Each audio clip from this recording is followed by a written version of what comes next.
Did you know that over 100,000 restaurants permanently closed during the pandemic, and now, in 2025, we're witnessing what might be the biggest wave of restaurant chain closures in American history? The restaurant industry is facing unprecedented challenges, from soaring food costs to changing consumer preferences, and some of America's most familiar dining establishments might not make it through 2025. Today, we're diving deep into the 20 restaurant chains that financial analysts and industry experts predict might disappear by 2025. This isn't just speculation. We're looking at real data, declining sales figures, and mounting debt that's pushing these once thriving establishments to the brink of extinction. Let's start with Ruby Tuesday. Once a mall dining staple with over 900 locations, today they're down to fewer than 200 restaurants, and their situation is getting worse. The company has been quietly closing locations across the country, often with little to no notice to employees or customers. Their debt has ballooned to over $400 million, and with declining foot traffic and increasing operational costs, industry experts predict they might not survive another year. Next up is Friendly's, a chain that's been serving ice cream and comfort food since 1935. While nostalgia might be strong, their business model hasn't adapted to modern dining preferences. They've already closed 300 locations in the past decade, and their remaining 130 restaurants are showing concerning signs of financial distress.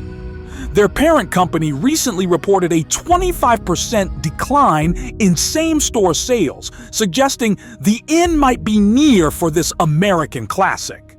Boston Market, once a revolutionary concept in home-style takeout, is another chain in serious trouble. They've closed over 100 locations in the past 2 years alone, and recent reports indicate they're behind on rent payments at multiple locations. Their attempt to pivot to delivery-only ghost kitchens hasn't generated the expected revenue, and their debt-to-income ratio is becoming increasingly unsustainable. Steak 'n Shake, despite its iconic status, is facing similar challenges. They've closed nearly 100 locations in the past year, and their attempt to transition to a self-service model hasn't resonated with customers. Their parent company's stock has plummeted 60% in the past 18 months, and they're struggling to maintain their remaining locations. Applebee's, while still maintaining a significant presence, is showing concerning signs. They've been closing approximately 40 locations annually since 2017, and their parent company, Dine Brands Global, recently announced plans to accelerate closures in underperforming markets. Their attempts to appeal to younger demographics through social media campaigns and menu updates haven't translated into increased sales. Chuck E. Cheese, despite emerging from bankruptcy in 2020, continues to struggle. The chain has been unable to fully recover from the pandemic's impact, and their dated concept isn't attracting modern families. They've closed 47 locations in the past year, and financial reports indicate they're still operating at a significant loss. Burger King, surprisingly, makes our list despite its size. While they won't disappear entirely, they're planning to close up to 400 locations in 2025 alone.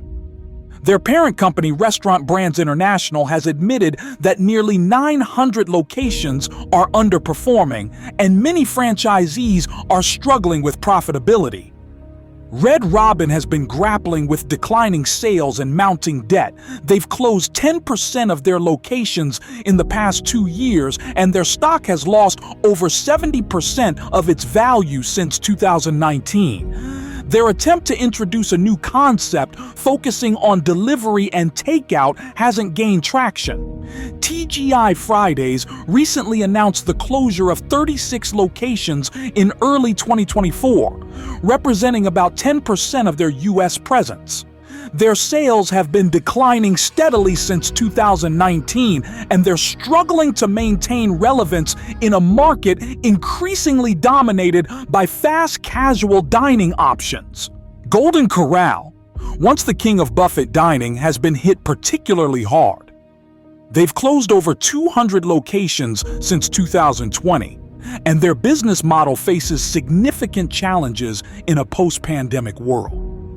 Their attempts to implement safety measures and modernize their concept haven't reversed their declining customer base. Perkins Restaurant and Bakery has been quietly disappearing from the American landscape. They've closed over 100 locations in recent years, and their parent company has been selling off real estate assets to maintain liquidity. Qdoba, despite being a major player in the Mexican fast casual segment, is struggling to compete with Chipotle and local alternatives. They've closed 67 locations in the past year, and their same-store sales have been declining consistently. Fuddruckers, famous for their customizable burgers, has seen their location count drop from over 500 to fewer than 100. Their parent company has been selling off corporate-owned locations to franchisees, but many of these have subsequently closed.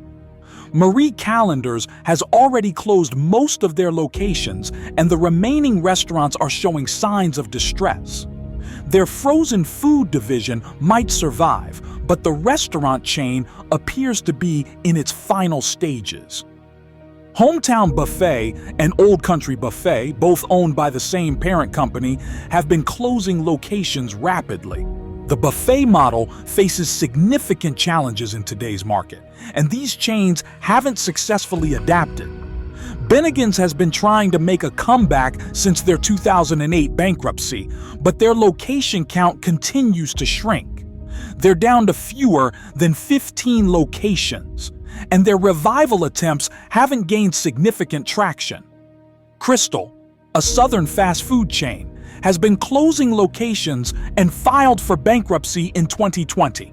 While they emerged from bankruptcy, their recovery has been slower than expected, and they continue to face significant challenges. Luby's, a Texas-based cafeteria chain, has been liquidating assets and closing locations. Their attempts to find a buyer for the entire chain have been unsuccessful, suggesting they might not survive much longer. Johnny Rockets, despite being acquired by Fat Brands in 2020, continues to struggle. They've closed numerous locations, and their retro diner concept isn't resonating with younger consumers. These closures reflect broader changes in the restaurant industry and consumer behavior. Rising food costs, labor shortages, changing consumer preferences, and the increasing popularity of delivery apps have created a perfect storm that many traditional chains simply can't weather. If you're interested in staying updated on these developments and learning more about the future of the restaurant industry, make sure to subscribe to our channel. We'll be following these stories closely and providing regular updates on which chains are closing and why. Drop a comment below sharing your experiences with any of these restaurants. Do you have memories at these places? Will you miss them when they're gone? Let's discuss in the comments section.